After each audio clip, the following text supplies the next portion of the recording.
Welcome, and thank you for being here. Let your body settle a little deeper into the bed. Let your shoulders drop, let your jaw soften, and let a slow, quiet breath leave your body. Tonight, as you drift gently towards sleep, you will come to understand something about the ancient wisdom of Buddhist stories, and you do not need to hold on to anything. You do not need to remember or concentrate. You can simply let the words wash softly over you and let the understanding arrive, like warmth, on its own. So close your eyes now and let the darkness be gentle around you. There is a story that has been told and retold for a very long time, passed from one quiet voice to another, the way a candle passes its flame from wick to wick without losing any of its own light. It is a story about a man who carried too much. He was not carrying anything that anyone else could see.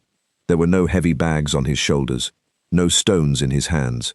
What he carried was invisible, the way the heaviest things always are. He carried old memories like smooth river stones tucked deep in every pocket. He carried worries about tomorrow, thin and soft as silk scarves but wound so many times around him that, after a while, he could no longer feel the air moving freely through. He carried a low, quiet sadness that he had been holding for so long that he had almost forgotten it was not simply a part of his body, the way you might forget, after many years, that the weight of a blanket is something separate from you, and that you could, if you chose, simply let it fall. He walked this way for a long time, through many seasons, through the quiet fields of summer and the slow grey mornings of winter. And then one day, not in any dramatic or sudden way, not with a clap of thunder or a great revelation, he sat down beside a river. He was simply tired. He sat down in the grass beside the slow brown water, and he watched the current move. It moved the way sleep moves through a body, from the edges inward, soft and unhurried. And something in him, something small and very old, began to loosen. That is, in a way, what all of these gentle stories are about. Not about trying, not about effort or striving or becoming. They are about sitting down beside a river. They are about the loosening. Let your own breath become a little slower now, if it would like to. There is nothing you need to do with it. Just let it come and go, the way water finds its own way through grass. In the old teaching stories, teachers very rarely explain things directly. They tell you something that seems, at first, like it might be a story about a bowl of rice, or a leaf falling from a tree, or a question that has no answer. And you sit with the story the way you might sit with something warm in your hands on a cold morning, not trying to open it or understand it, just holding it. And slowly, without your having to do anything at all, the warmth spreads into your palms, and then into your wrists, and then into the rest of you. That is how these stories work. That is how this evening will work. You do not have to try to understand. The understanding will find you, softly, the way sleep itself finds you. Not when you reach for it, but when you finally stop reaching. There was once a young woman who wanted very much to be peaceful. She had heard that peace was possible. She had heard that somewhere, deep inside a person, beneath all the thinking and the worrying and the remembering, there was a place that was always still, always quiet, the way the bottom of a lake is always still even when the surface is moving. She wanted to reach that place. She tried very hard to reach it. She sat very straight, and she breathed very carefully, and she concentrated with great effort on being calm, and the more she concentrated, the more the surface of her moved. The thoughts came faster. The worrying grew louder. The silence she was looking for receded the way the horizon recedes when you walk toward it. And then a very old teacher, a woman with a face like soft paper and eyes that seemed to find everything quietly amusing, sat down beside her. The young woman waited for instructions. She waited for the secret technique, the correct method, the thing she had been doing wrong. Instead, the old teacher said nothing for a long time. She simply breathed, easily, without effort, the way a tree breathes, the way a sleeping animal breathes. And very slowly, without meaning to, without trying at all, the young woman's breath began to follow. Her shoulders dropped, her jaw softened. The surface of her mind grew still, the way a pond grows still when the wind passes and moves on. The teacher never said a word. Let your own body remember that it knows how to rest. It has always known. The breath knows how to slow. The muscles know how to soften. The mind knows how to grow quiet. You do not have to teach it anything tonight. You only have to stop asking it to stay awake. There is a quality to these stories, to all of the old Buddhist teaching stories, that is very difficult to describe, but that you may already be beginning to feel. A kind of soft weight, like the way a heavy blanket feels when it settles over you in a cool room. Not a weight that presses or constrains. A weight that holds. A weight that says, you are here. You are still. You do not have to move. The blanket does not ask you to be anywhere else. It only gathers you in and grows warm with you. The stories are like that. They gather you in. They are not interested in making you more alert or more ambitious or more productive. They are only interested in returning you to something you already are, beneath all the layers of doing and thinking and carrying. Something unhurried. Something that does not need to be anywhere other than where it is. Once there was a monk who had been practicing for many years, sitting in meditation each morning as the light came slowly through the window, growing from grey to pale gold, the way a thought sometimes grows from vague to clear. He was patient and devoted and quiet in his daily life, and yet he felt, always, that something was just out of reach. He felt that he was almost there, almost touching the hem of the thing he was looking for, and that the almost there feeling was its own kind of suffering, a thin, persistent ache, like a sound just below hearing. He carried this almost there feeling through many years of practice. He spoke of it to his teacher, who listened with the complete and unhurried attention that very old teachers have, the kind of attention that feels like being held without being touched. And the teacher said, very gently, tell me, where do you think you are trying to get to? The monk thought about this for a long time. He thought about the stillness he was seeking. He thought about the peace he had imagined. He thought about the quality of light he sometimes glimpsed in his best moments of sitting, a light that seemed to come from inside things rather than falling on them. And he said, I am trying to get to where everything is quiet. The teacher was quiet for a moment. Then he said, and where are you now? And the monk realized that he was in a room where the only sound was the slow movement of air through the open window. He was sitting still. His hands were at rest. The light was soft, and the looking for the thing, the straining toward it, had been, all along, the only thing preventing him from noticing that he was already there, that he had always been there, that there was nowhere else. Let that thought be like a stone dropped into still water. Let it send its circles outward very slowly, and then let it settle. You do not have to do anything with it. Just let it rest, somewhere soft inside you. Your body is growing heavier now, perhaps. The bed is holding you the way still water holds a leaf that has fallen onto its surface. The leaf does not try to float. It simply rests on the surface tension, and the water receives it, and both of them are still. There is a word in these old traditions, a word that is sometimes translated simply as impermanence, but that word is too stark, too clinical for what the stories mean when they speak of it. What they mean is something gentler, something more like the feeling of watching clouds move through a pale sky. The clouds do not stay. They drift, they change their shapes, they thin at the edges and merge with the blue, and then they are gone.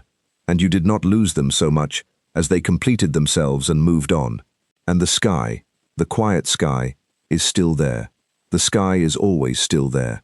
The stories ask you to be the sky, not the clouds, not the thoughts moving through, not the memories or the worries, or the small, insistent concerns of the day.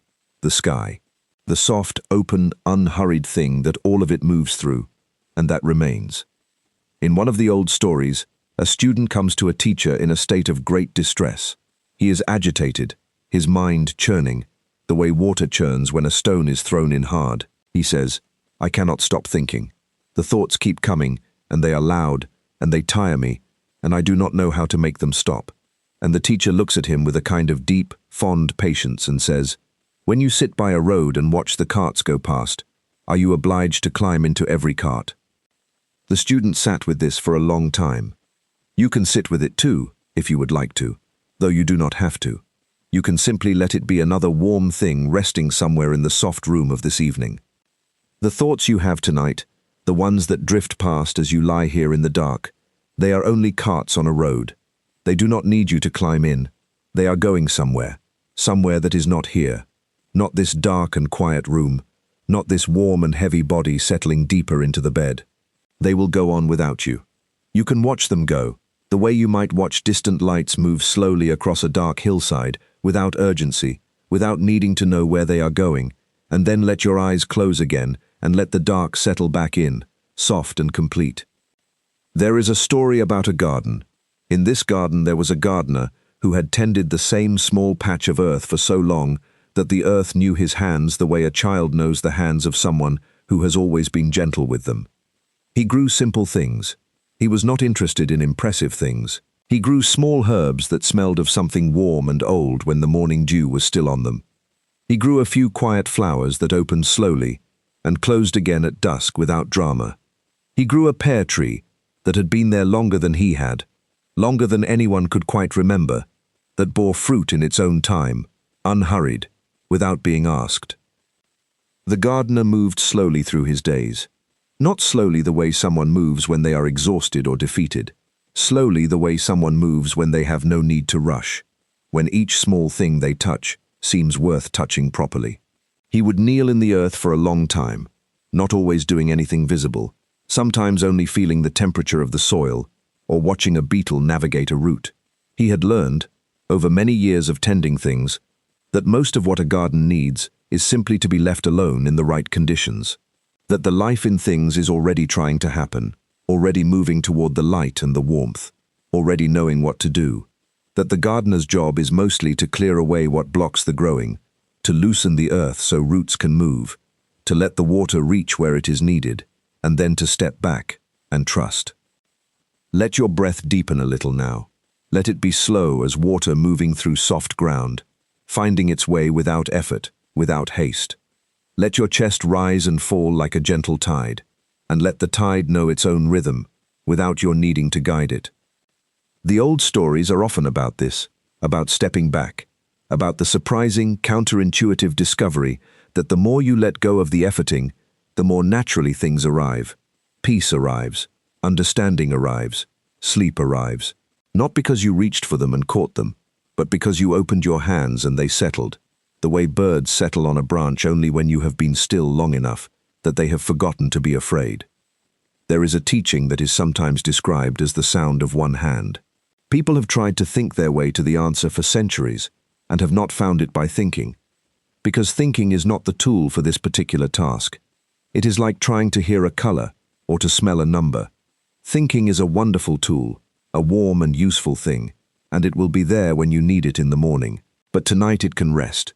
Tonight the part of you that thinks and plans and organizes and worries can lay itself down the way a tired traveler lays down their pack at the end of a long road, with a long, slow exhale, with gratitude for the rest. Let the thinking rest now. It has done enough for today. The stories from these ancient traditions were passed down through generations of people who understood something important about the mind. They understood that the mind is like the surface of water. When it is agitated, when it is busy and worried and effortful, it reflects nothing clearly. You cannot see yourself in churning water. But when it grows still, the way it is perhaps beginning to grow still in you right now, everything becomes clear. Not because something new was added, but because the disturbance fell away. The reflection was always there, waiting beneath the surface motion, patient and complete. You are growing still. Let that happen in its own time. There is no hurry. The stillness is not going anywhere. There was a river somewhere in a very old story, and beside the river there was a single, very large stone. The stone had been there long before the story began, and would be there long after the story was finished. It was the kind of stone that seems to belong so entirely to its place that you could not imagine the riverbank without it, as though the river and the stone had grown used to each other over many lifetimes, each shaping the other slowly, the water wearing the stone into a smoother and more gentle curve, the stone guiding the water into quieter channels, neither of them hurrying, neither of them asking the other to be different from what it was. A traveler sat on this stone one afternoon when the light was coming low and golden through the trees on the far bank, and the river was doing the soft, glittering thing that rivers do when the sun finds them at that particular angle, and everything seemed to be breathing at the same slow, unhurried rate. The traveler was not thinking anything important. The traveler was simply watching the water, watching the way it moved past and past and past, always moving, always the same movement, and feeling something loosen inside, some long-held breath finally released, some tension that had been there for so long it had seemed like part of the body. The river did not stop to comfort the traveler. It simply went on being a river, and that was enough. That was, in the end, more than enough.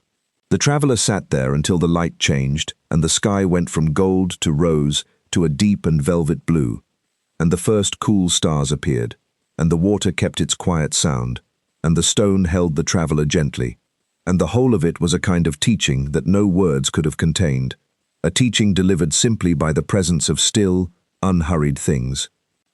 Your body is the stone now. The bed is the riverbank. The thoughts that pass through you are the water, always moving, always finding their way downstream, never needing you to stop them or follow them, only needing you to sit still and let them go. There is a quality to deep rest, to the borderland between waking and sleeping, that the old traditions sometimes called luminous, not luminous in the way of bright lights or sharp clarity, luminous in the way of moonlight on still water, a soft radiance, a knowing that is not the same as thinking, a warmth that rises from the inside of things rather than falling on them from outside. You may begin to feel something like this now, something at the edges of your awareness, soft and without a name, a gentle dissolving of the boundaries between thought and dream, between the voice you are hearing and the silence that holds it, between the heaviness of your body and the lightness that sleep brings when it finally arrives and takes the weight. There was once a woman who sat in meditation every evening as the last light faded from the sky. She would sit by the window in her small room and watch the world grow dark, very gently, the way certainty grows uncertain at the edges of things as evening comes. She sat this way for many years. People sometimes asked her what she was doing, and she would say, simply, "I am watching the light change." They would nod, uncertain whether she meant something more than what she said, and she would smile, because she meant exactly what she said, and also something that could not be said, and both of those things were true at once, resting quietly together, the way two friends might rest in companionable silence, needing no more words. She had learned that the passage from light to dark was not a loss, it was a completion. The day completed itself into evening, the way a long, slow exhalation completes itself into stillness. And the dark that came was not an absence of the day, but a different kind of presence, softer, deeper, more intimate. The kind of presence that asks nothing of you, expects nothing, simply receives you as you are. The dark of your room tonight is that kind of presence. It is not empty. It is full of something soft and patient. It is full of the same quiet that has been there every night, through all the nights of your life, waiting for you to stop and feel it. And tonight you have stopped. Tonight you are here in it, and it is here in you, and the breath between you is slow and warm. There is a monastery somewhere in one of these old stories, and in the monastery there is a bell. The bell is rung every morning and every evening, not loudly, not with urgency, but with a kind of gentle insistence, the way a kind hand might rest briefly on a shoulder. The sound of the bell travels out through the open windows and across the garden and into the trees beyond, and it carries with it, in the old understanding, a kind of invitation. Come back, the bell says, softly. Come back to this moment. Come back to this breath. Come back to what is here. The sound of the bell does not travel far. It does not need to. It finds the people who are ready to hear it, the people who have, without perhaps quite knowing it, been waiting for exactly that sound, that soft permission to return. And when they hear it, something in them settles. The shoulders come down, the eyes soften. The planning and the remembering and the managing of things grows very quiet, the way a conversation gradually grows quiet in a room where everyone has grown sleepy and warm. You have heard the bell tonight. Perhaps you have been hearing it all along, beneath the words, in the spaces between the sentences, in the soft return of one thought to the next. Come back, come back, come back to this room, this breath, this heavy and comfortable body, this warm and quiet dark. Let your eyes be still beneath their lids. Let the small movements of the face grow soft, the tiny tensions around the eyes and the forehead and the corners of the mouth, letting them all rest now, one by one, without effort, simply noticing them, and then letting them go the way you would let go of a pebble you had been holding in your palm, without drama, simply opening the hand and feeling the small thing fall. There is a thought in these traditions that goes something like this. The place you are looking for is not somewhere else. It is here, exactly here, in the middle of the looking. The peace you are seeking is not ahead of you, around the next bend, past the next achievement or resolution. It is underneath the seeking. It has always been underneath the seeking, the way the ground is always underneath your feet even when you are walking, even when you are running, even when you have forgotten entirely that it is there. You are resting on the ground of things now. The seeking has grown very quiet. There is nowhere you need to go tonight. There is nothing you need to find.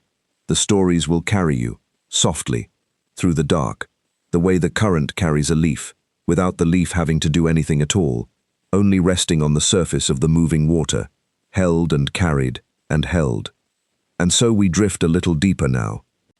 In the warm, slow country of these old stories, there are gardens and rivers and stones and bells and teachers with kind eyes, and there are small, ordinary moments in which everything suddenly becomes clear, not with a burst of light or a great insight, but with the quiet feeling of something clicking gently into place, the way a door closes softly in a house where everyone is sleeping. No one hears it, and yet the house is complete. There was a student once who had traveled a very long way to find a teacher.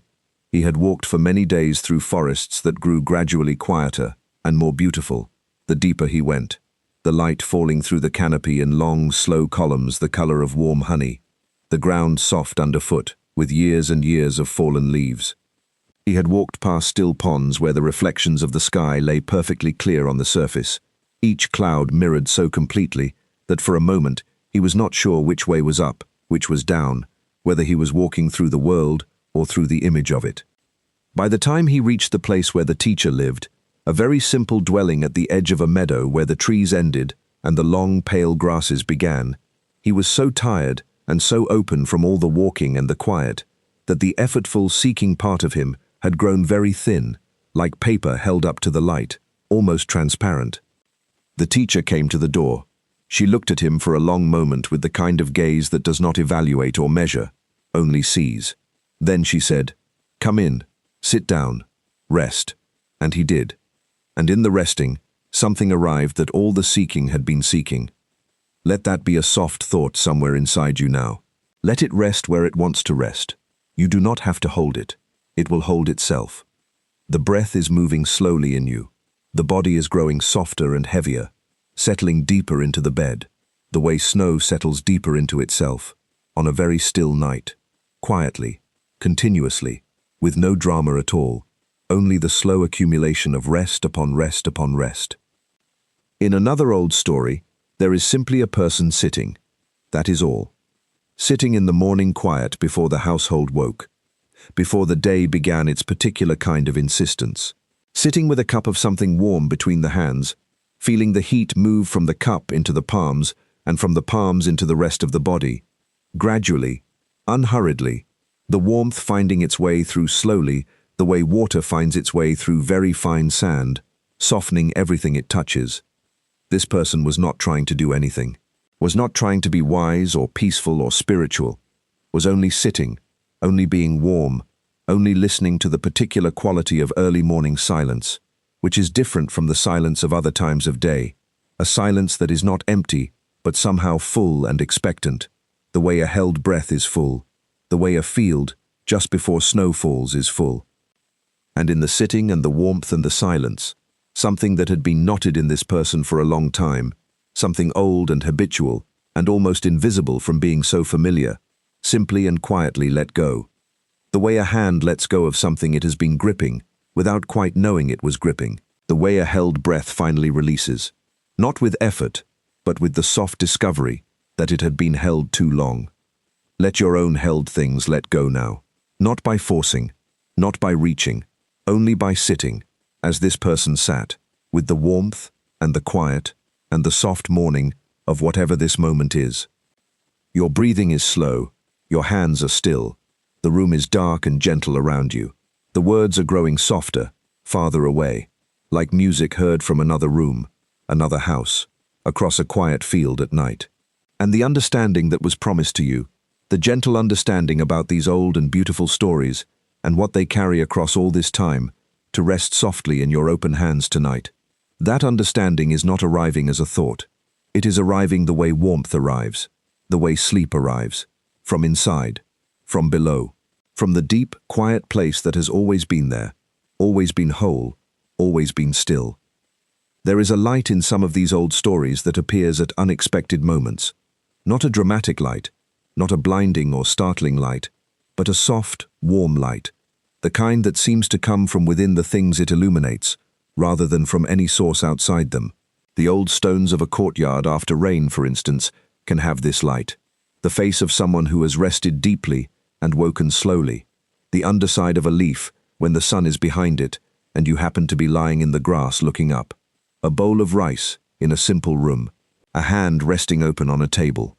The old teachers noticed this light everywhere. Not because they had special eyes, or not only because of that, but because they had learned to be still enough, quiet enough, unhurried enough, that things had time to reveal themselves. When you move through the world at speed, much of it blurs. But when you are still, when you are slow, when you have set down the efforting and the seeking and the managing, the world has a chance to show you its particular and unassuming radiance. The way a very quiet room shows you sounds you would never hear in a noisy one. The way a very dark night shows you stars that the daylight was simply covering, always there, always burning, waiting for the brightness to pass. You are in that kind of stillness now, or you are very close to it. The brightness of the day has passed. The room is dark. The body is heavy and soft, and somewhere very deep, beneath the breath and the heartbeat and the slow drift of thought, something is already perfectly still, has always been perfectly still.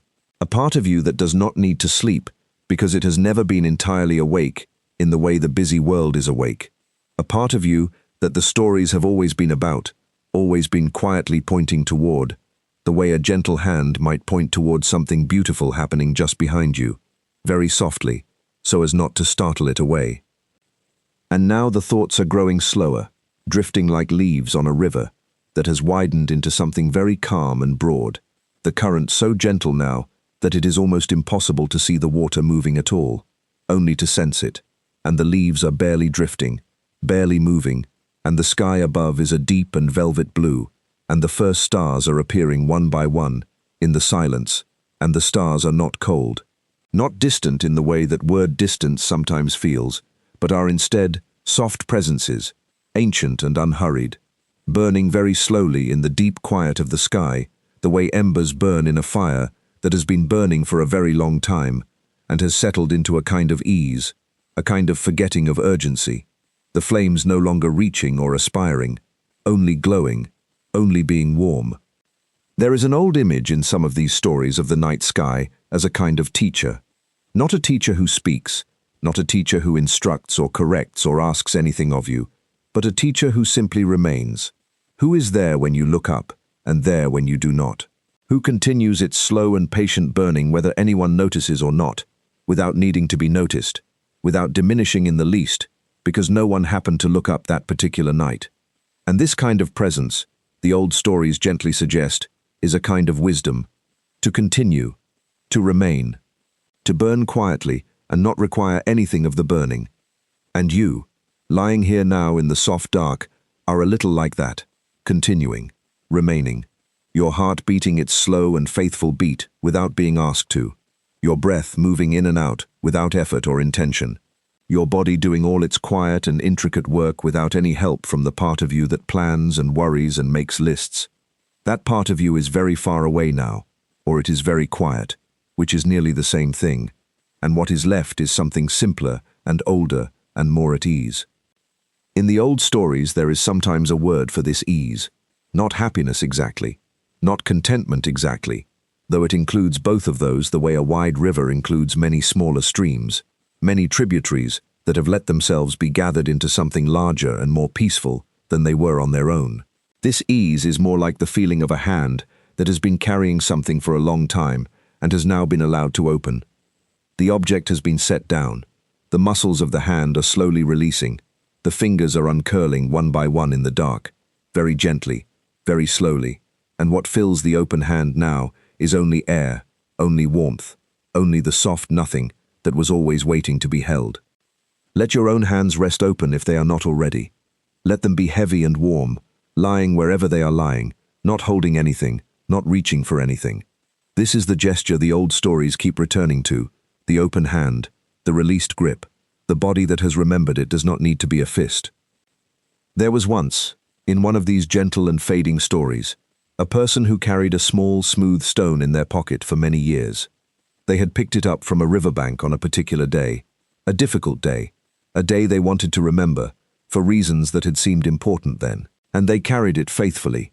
Their hand would find it sometimes, the fingers closing around its familiar cool smoothness, and this had been a comfort, this particular weight in the particular pocket, this small hard reminder of that day. But the years passed, as years do, softly and without asking permission, and what the stone had been a reminder of began to blur at the edges, the way all memories blur slowly over time, not disappearing but becoming gentler, losing their sharpness, becoming something more like a mood than a memory, something felt rather than recalled.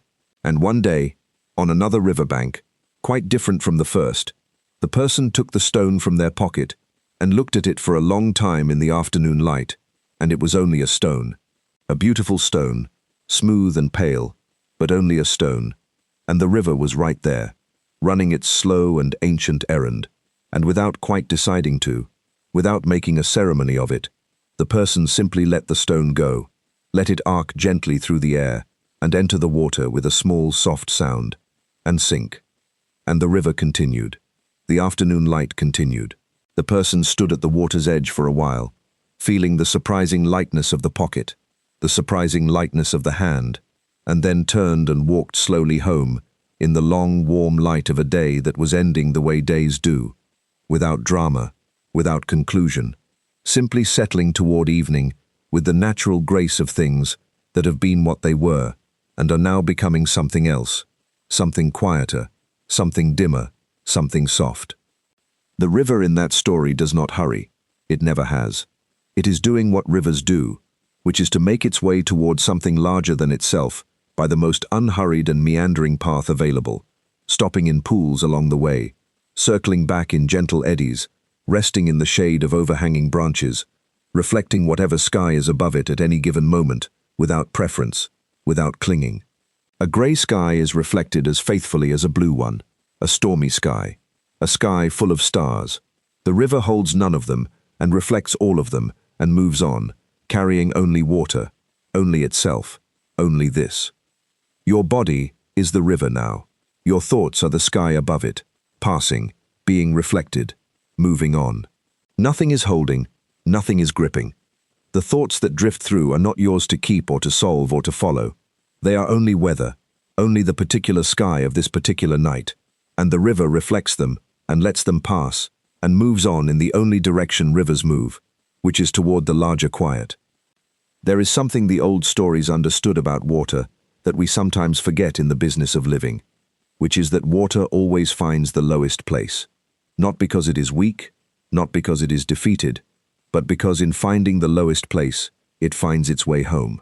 The valley, the hollow, the deepest basin, that is where the water gathers, where it rests, where it becomes still enough to be a mirror, still enough to feed roots, still enough to hold the light.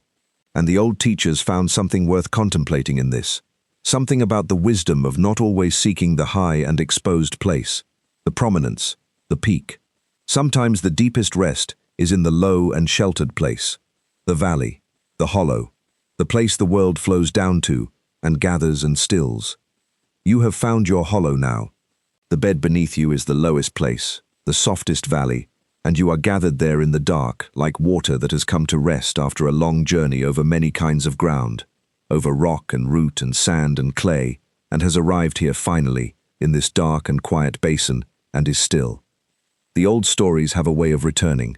You hear one, and it settles somewhere inside you, and you do not think of it for years, and then one morning you are standing at a window watching rain, and something in the quality of the light, or the sound of the water on the glass, or the particular slowness of the grey sky, brings the story back, but different, changed, as if it has been growing in the dark of you, the way certain seeds grow, slowly, without your attention, without your help, until one morning they are simply there, green and unhurried, having become themselves without anyone watching. This is one of the quieter gifts that the old stories carry. They do not ask to be remembered. They do not require you to hold them. You can let them go the way you let a stone go into a river, and they will find their own level, their own resting place, somewhere below the surface of your thinking, and they will do their slow work there, in the warmth and the dark, and you will not know it is happening, and that is exactly as it should be. The best growing happens without watching. The best understanding arrives without effort. The deepest rest comes when we have stopped trying to rest, and have simply, at last, let go. Your breath is very slow now. In, and then out. In. Each out-breath is a small and quiet release, the body offering something back to the air receiving it gently. There is a generosity in this exchange that the body has always known, and that the old stories point toward in their quiet way. The generosity of things that give without depleting, that offer without requiring return. The breath, the warmth, the beat of the heart, the soft and faithful darkness that holds you here without asking anything of you at all. In one of the oldest and most worn of these stories, a teacher is asked what remains when everything unnecessary has been set down. What is left when the effort stops, and the striving stops, and the performing and the managing and the explaining all finally come to rest? The teacher is quiet for a long time, the kind of quiet that is not an absence of an answer, but a very full and inhabited quiet, a quiet with something alive in it. And then the teacher makes a small gesture. Only a gesture, a hand rising slowly and then settling again, like a bird landing very softly on water, and the gesture seems to say, only this, whatever this is, in this moment, in this particular shaft of afternoon light, or this particular cool morning, or this particular deep and ordinary dark, only this, and it is enough. It has always been enough. You are in the this of it now, the particular dark of this room, the particular weight of this body on this bed, the particular soft sound of your own breathing in the quiet. This, and it is enough, and it is more than enough. It is everything, or close enough to everything, that the difference has dissolved like a little salt in warm water, quietly, without trace. The old stories often take place in simple rooms. This is something that only becomes apparent when you have heard enough of them, when they begin to blur together at the edges into something larger than any single story, a kind of atmosphere, a kind of weather. And in that atmosphere, the settings are almost always simple. A room with one window, a garden with old trees, a path along a river, a fire burning low. These are not the settings of drama or adventure. They are the settings of a life being lived slowly, attentively, with the volume turned down, the settings of a life that has made room for the small and the quiet. And in those simple rooms, something remarkable is always quietly happening, or not happening in quite the right way, which is to say that the absence of happening is itself the thing. The space where the busyness used to be is now filled with something finer and more sustaining, the way a room feels different after you have opened a window and let fresh air move through it. Everything the same, but everything somehow cleaner, lighter, more itself. The air is still, the darkness is even. Whatever was stirring in the mind earlier in the day has settled the way dust settles after a long time, after the movement has stopped, after the disturbing has ceased, sifting slowly down through the air and coming to rest on the surfaces of things, very lightly, very evenly, the way snow settles in the dark on everything it touches, without preference or judgment, covering the complicated world in something simple and white and soft. And the snow falls without hurrying. This is the thing about snow that the old stories loved, perhaps because the teachers often lived in places where winters were long, and the snow was patient, settling day after day in the long silence of a cold season. The snow does not try to cover the ground. It does not arrive with intention. It simply falls, following gravity, following the slow pull of the earth, landing wherever it lands, and by some accumulation of small and weightless things, eventually everything is covered, everything is soft, everything is quieted. And you are covered now by something like that. Not snow, but the soft accumulation of many quiet words, many slow images, many gentle thoughts that have been falling through you in the darkness like snow falling through cold, still air, and they have settled on you and around you, and the shapes that were sharp are soft now, and the edges that were hard are rounded and white, and everything is slower and quieter and more still than it was when you first lay down. There is a temple in one of these stories, where the bells ring only once a day, at the softest hour of the morning, before the light has quite arrived. One single bell, one single tone, rising and then falling and then spreading outward through the cool air, in rings the way sound moves through water, through the silence of a village that is just beginning to stir, through the sleep of people who hear it without quite waking, who incorporate it into their dreams as a distant warmth, a low note of belonging, of being held within something larger than the single small life. And then the tone fades, and the silence returns. But the silence that returns is not quite the same silence that was there before. It is a silence that has been shaped by the tone, that holds the memory of the tone, the way water holds the shape of whatever moved through it, for a moment after the moving has stopped. That bell tone is somewhere in you now, very faint, very far, the memory of it more than the sound of it, but real in its way, the way all things felt in the half-dark of almost sleep, are real in their way, truer sometimes than waking reality, closer to something, closer to the place where the stories come from and return to, the deep and wordless place where understanding lives not as a thought, but as a quality of being, a warmth, a stillness, a heaviness in the limbs, and a lightness in the chest, both at once, somehow, the way the deepest rest manages to be both full and empty, both present and dissolved. Your eyes are heavy. This is not an effort. This is not something you are doing. The heaviness is happening to you, gently, the way all the best things happen, by arrival rather than by seeking, by grace rather than by work. The lids are heavy, and the breath is slow, and the body has sunk a little deeper into the softness beneath it, as if the bed itself is slowly, gently receiving you, drawing you down into a kind of warmth that is not only warmth, but something older than warmth, something the body has always known, and sometimes, in the busyness, forgotten. In the softest of the old stories, the ones so gentle they are barely stories at all, more like weather, more like light, there is often a moment near the end where nothing is happening and everything is fine. Not fine in the sense of managed or coped with or gotten through, but fine in the oldest sense of the word, refined, pure, the way gold is fine, the way silk is fine, the way a note played very softly on a stringed instrument in a small room at night is fine, vibrating in the air with a precision and a purity that the daylight and the noise would have swallowed, but that the quiet reveals, the way the dark night reveals the stars that were always there, always burning, always patient, always waiting for the brightness to soften and pass, so they could be seen again. You are being seen now, in your own way, by the quiet. The quiet sees you here, lying still, breathing slowly, letting go. It holds you with the same indifferent and perfect tenderness that the night holds everything, the sleeping houses and the standing trees, and the water moving in the dark between its banks, the paths no one is walking, the gardens resting in the cool, the fields wide and dark, and breathing their own slow breath, under a sky full of those old patient lights. And the understanding that was promised, the soft and undemanding understanding about these old and beautiful stories, about what they have carried across so many years and through so many languages and over so many mountains and rivers, to arrive here, in the dark, in this room, in the quiet space between your breath and the next.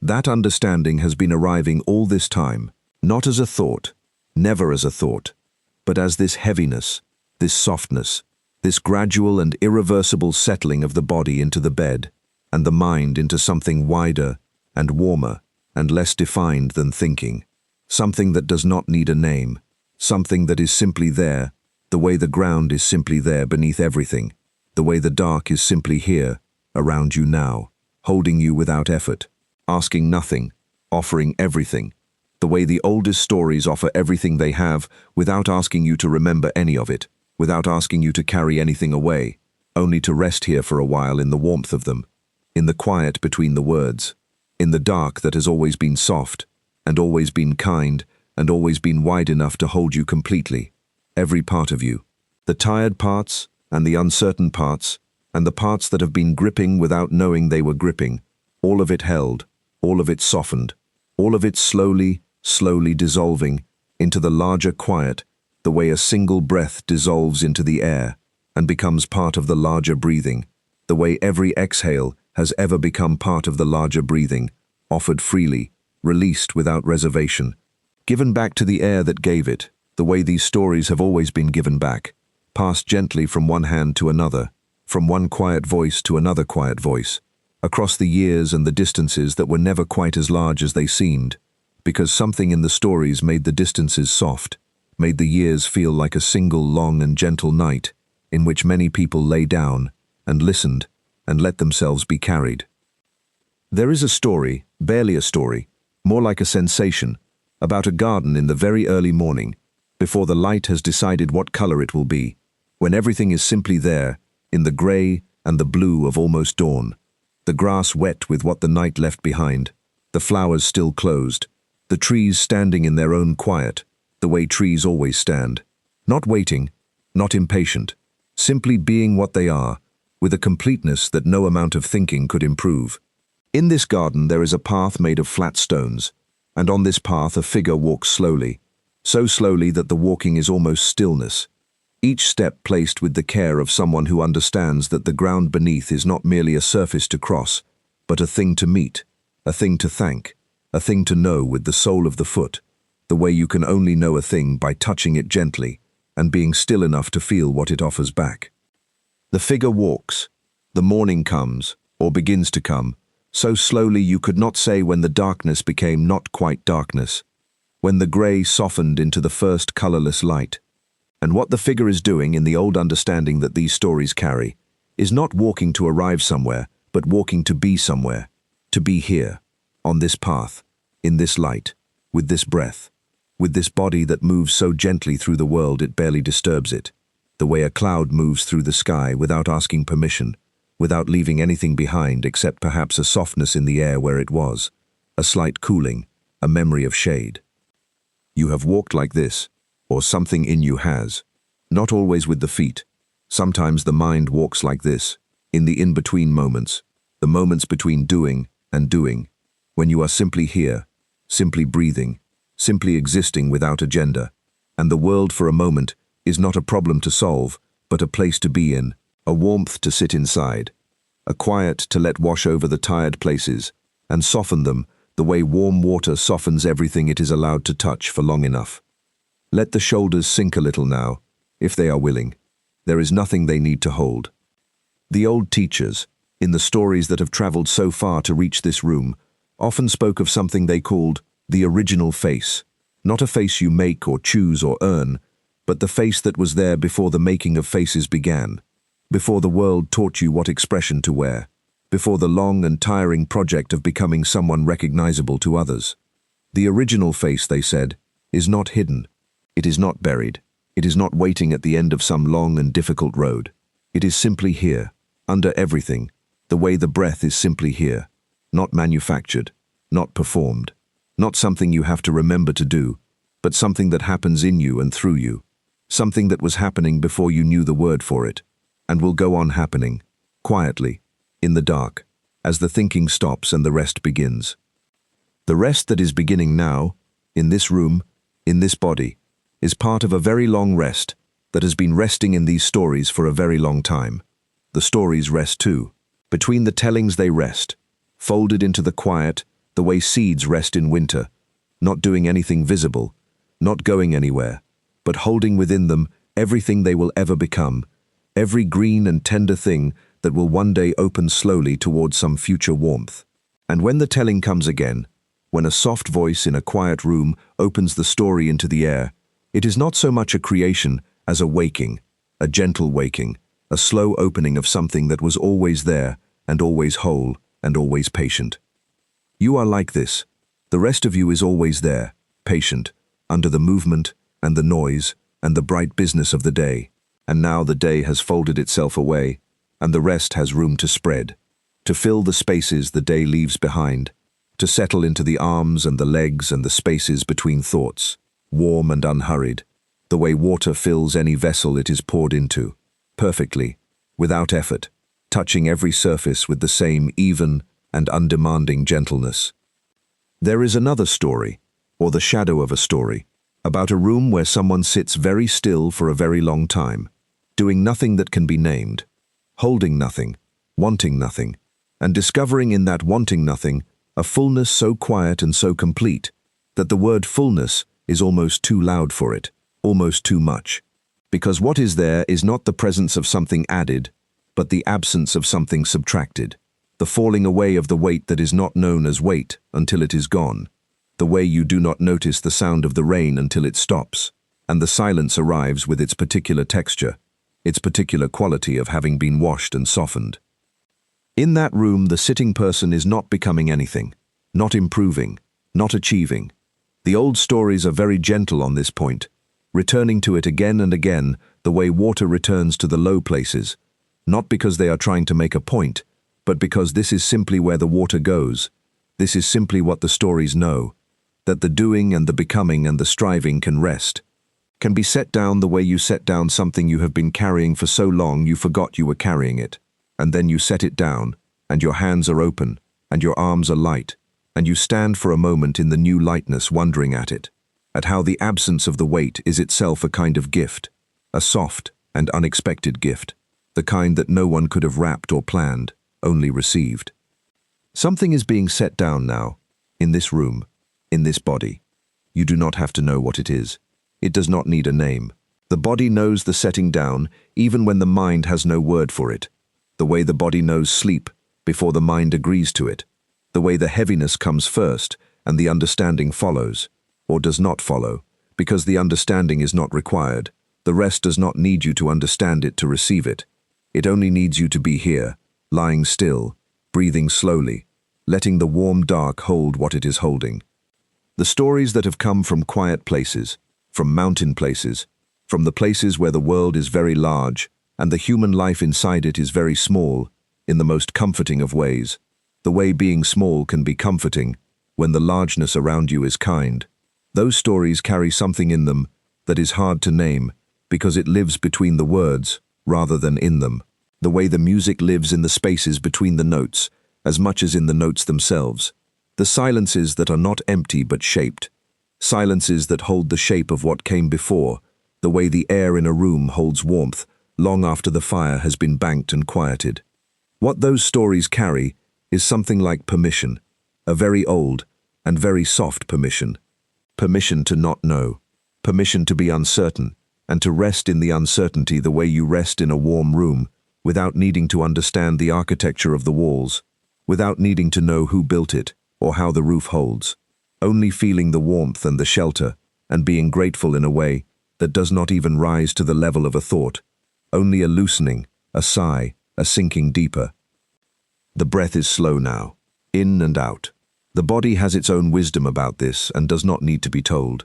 The ribs open and close like a very gentle tide, like the breathing of the sea on a still night, when the water is barely moving, and the sound of it is more like a memory of sound, a soft and ceaseless murmur at the edge of hearing, at the edge of sleep, drawing everything toward it, the way the sea draws things gently to its edge, and holds them there in the foam, and the quiet, and the particular peace of things that have arrived somewhere after a long movement, and can simply rest. You are arriving, in your own way, at this edge.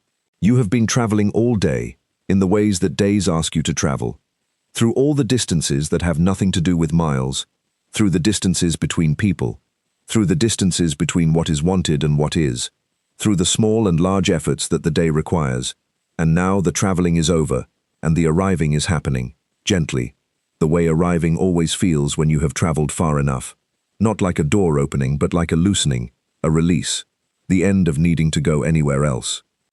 The monks in the old stories, the ones who have sat for so long in the quiet of simple rooms that the quiet has become their home country, speak sometimes of something they call just sitting, not sitting in order to achieve something, not sitting as a practice toward a goal, simply sitting, with the same completeness and self-sufficiency as a stone sitting in a stream, as a mountain sitting on the earth sitting in the dark and the cold of the great space around it, unhurried, unworried, simply and completely here, just sitting, just being, just this breath, just this warmth, just this heaviness in the limbs that is not a burden but a blessing, the body's own soft signal that the work is over, that the holding can release, that the rest is here, and is real, and is wide enough to receive everything, even the parts of you that are not sure, even the parts that are still listening for something, without knowing what they are listening for.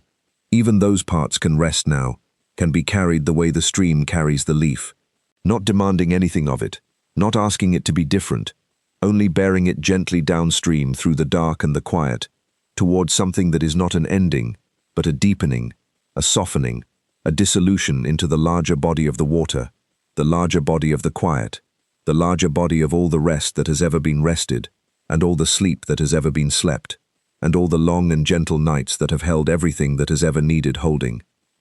There was once, in a story told so softly it barely survived the telling, a woman who had spent many years looking for something she could not name. She traveled in the way of such stories, which is to say not very far in distance but very far in some other direction, the interior direction, the one with no compass, and no map, and no guide, but the quiet pull of something, felt rather than known.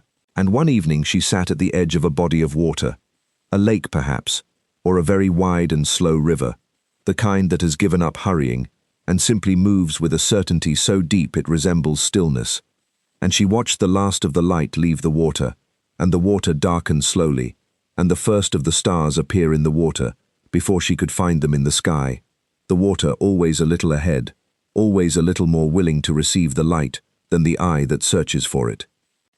And sitting there, not looking for anything in that moment, the looking having finally tired itself out the way all effortful things eventually tire, she felt something arrive that was not a feeling, and not a thought, and not an understanding in the ordinary sense, but something prior to all of those, something the body knew before the mind could comment on it, a warmth, a completion, a sense that what had been missing had never been missing, but only obscured, the way the stars are obscured by the daylight, and then revealed not by any effort, but by the simple passing of the brightness into the dark. She did not move. She did not speak. The stars multiplied in the water below her and above her, and she was, for a little while, held between two skies, the real one and the reflected one, and the question of which was which, dissolved as gently as the last warmth in the air, and there was only the stillness, and the water, and the stars, and the breathing.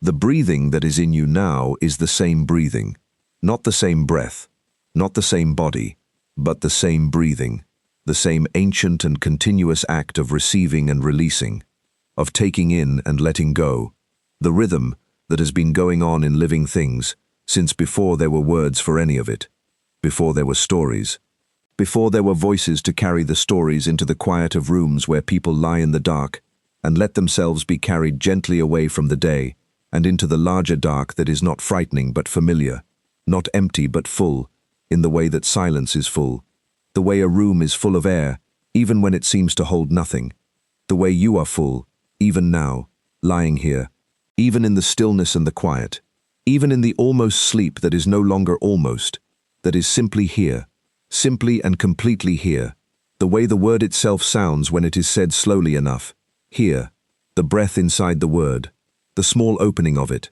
the way it settles without needing to go anywhere else, without needing to become something more, here being already enough, here being in fact the only place there has ever been, the only place rest has ever been found, not in some other arrangement of the circumstances, not in some future resolution of the things that seemed unresolved, but here, in this body, in this breath, in this precise and unrepeatable darkness that is holding you now with the same completeness as it has always held everything that has ever surrendered to it. There is a quality in old things that have been at rest for a long time. A stone that has sat at the bottom of a stream for many seasons has a particular smoothness, a particular ease in its own shape, a settledness that is almost visible, almost audible, in the way that silence is almost audible if you have been listening long enough. The water moved around it, the seasons turned above it, fish passed over it and the light shifted through it, and storms moved the surface of the water into patterns of agitation that never quite reached all the way down to where the stone sat, receiving everything and keeping nothing, just sitting in its own perfect indifference, which is not coldness, but something closer to acceptance, the deepest kind of acceptance, the kind that does not even need to name itself acceptance because it has never considered any alternative. The Buddhist teachers speak of this in their gentle and unhurried way. They speak of the mind that is like deep water, where the surface may be moved by wind and weather and the small disturbances of the day, the worries and the wonderings, the memories and the half-formed plans, but where something below all of that remains undisturbed, remains always already at rest, has never not been at rest. They are not asking you to make yourself into still water. They are only pointing at something that is already true of you, the way a teacher points at the moon, not to create the moon, but only so you will look. And now you are looking in the right direction, which is not outward but inward and downward, into the slow deep of yourself, where nothing needs to be resolved, where nothing has been waiting with any urgency, where the questions that felt so pressing in the bright hours of the day have lost their edges and their insistence, and are drifting now like shapes in fog, present but soft, near but unthreatening, the way clouds at a great distance are only softness against the sky, and not the storm they might have been, not the storm they will perhaps become again on some other day, but not tonight, not now, not here in the quiet where they are only shapes, only movement, only the slow drift of thought dissolving into the larger space around it. Somewhere, in the old records of those who have sat in silence for a very long time, there is a description of something the teachers call the great ease. Not happiness exactly, not contentment in the ordinary sense, not the satisfaction that comes after effort, but something that was there before the effort and will be thereafter, something that does not depend on anything being different from how it is, a warmth that is not produced by warmth, a fullness that is not produced by adding, a rest that is not the rest at the end of exertion, but the rest that is the ground of everything, the rest that the exertion rests upon, the way the ocean rests below the wave, the way the earth rests beneath the weather, perfectly still at the level where stillness lives. You can feel something of that now, perhaps, if you let yourself feel it, and the letting is not an effort, it is the opposite of effort. It is the releasing of the effort that was preventing the feeling, the way you do not fill a vessel with emptiness, but only remove what was occupying it, and the emptiness arrives on its own, as it always would have, as it was always waiting to do. The limbs are heavy now in the way that is purely comfort. The heaviness of a body that has remembered it does not need to hold itself up, that the bed is doing that, that the night is doing that, that some larger and more patient force than any personal effort is doing exactly what needs to be done, with no assistance required from you, none at all, and all the small holdings and bracings and vigilances that the body keeps out of long habit, the slight tension in the hands, the small gathering between the brows, the almost imperceptible readiness in the shoulders. All of these can be given up now, one by one or all at once. It does not matter. However they want to come, let them come and let them pass like weather, and leave behind them only the smooth and resting stillness of a body at home in the night.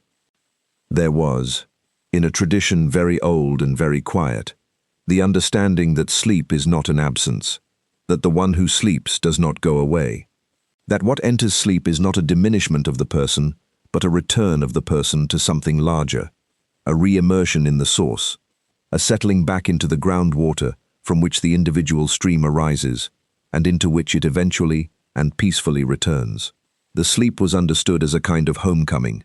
The waking was understood as a kind of departure, a lovely and necessary one, full of purpose and movement, but a departure nonetheless from the great rest from which all living things emerge renewed.